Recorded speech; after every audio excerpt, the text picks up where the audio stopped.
নতুন কর্মীদের Malaysia calling visa কবে চালু হবে? নির্বাচনের আগে নাকি পরে? কি বলল মালয়েশিয়ার ভিসা মন্ত্রণালয়? কিভাবে আবেদন করবেন? কি কি ডকুমেন্ট ও যোগ্যতা লাগবে দেখুন। মালয়েশিয়ায় কাজের জন্য বাংলাদেশ থেকে নতুন করে কর্মী নেওয়া হবে। এই খবরটি অনেক দিন ধরেই শোনা যাচ্ছে, কিন্তু বাস্তবে কবে থেকে নতুন মানুষের জন্য কলিং ভিসা চালু হবে সেটি নিয়ে ছিল ধোঁয়াশা। কেউ বলছেন নির্বাচনের আগে, কেউ বলছেন নির্বাচনের পরে। এই অনিশ্চয়তার কারণেই অনেক আবেদনকারী অপেক্ষায় আছেন। আবার কেউ সিদ্ধান্ত নিতে পারছেন না কবে প্রস্তুতি নেবেন। সম্প্রতি মালয়েশিয়ার সংশ্লিষ্ট ভিসা ও শ্রম মন্ত্রণালয়ের পক্ষ থেকে কিছু গুরুত্বপূর্ণ ইঙ্গিত পাওয়া গেছে, যা এই অনিশ্চয়তা অনেকটাই দূর করেছে।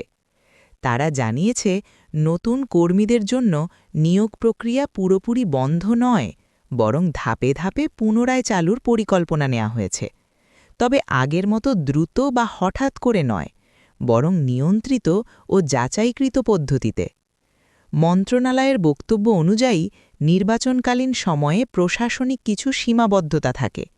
অনেক সিদ্ধান্ত প্রক্রিয়াধীন থাকলেও বাস্তবায়নে বিলম্ব হয়।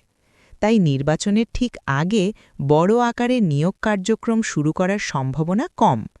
তবে নির্বাচন পরবর্তী সময়ে পূর্ণাঙ্গভাবে কলিং ভিসা চালু করার প্রস্তুতি নেওয়া হচ্ছে।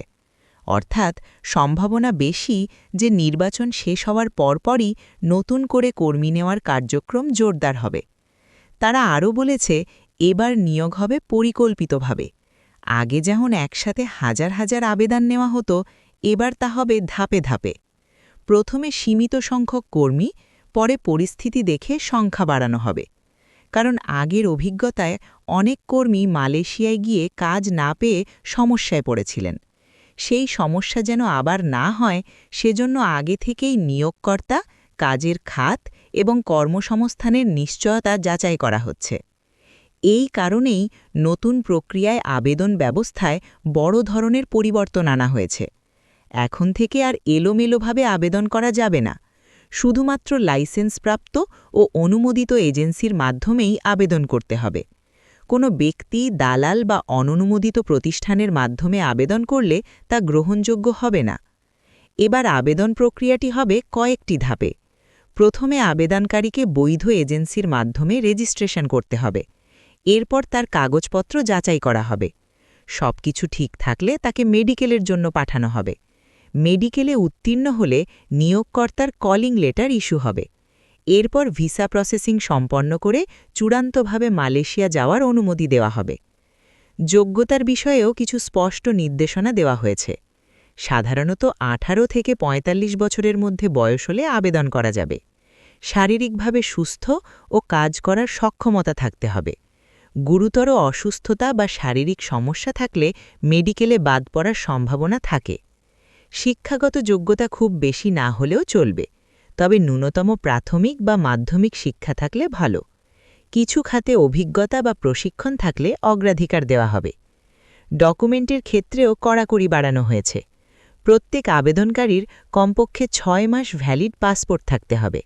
জাতীয় পরিচয়পত্র, সদ্য তোলা ছবি, পুলিশ ক্লিয়ারেন্স সার্টিফিকেট এবং সরকার অনুমোদিত মেডিকেল রিপোর্ট জমা দিতে হবে।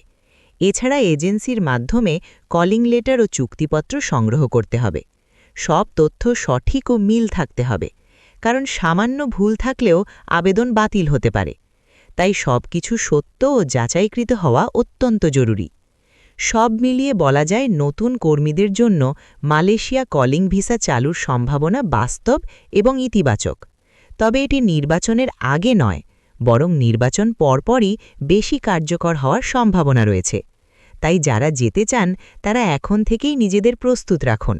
পাসপোর্ট, কাগজপত্র, মেডিকেল ও এজেন্সির সাথে যোগাযোগ সবকিছু ঠিকঠাক করে রাখুন। সুযোগ এলে যেন দ্রুত আবেদন করা যায়।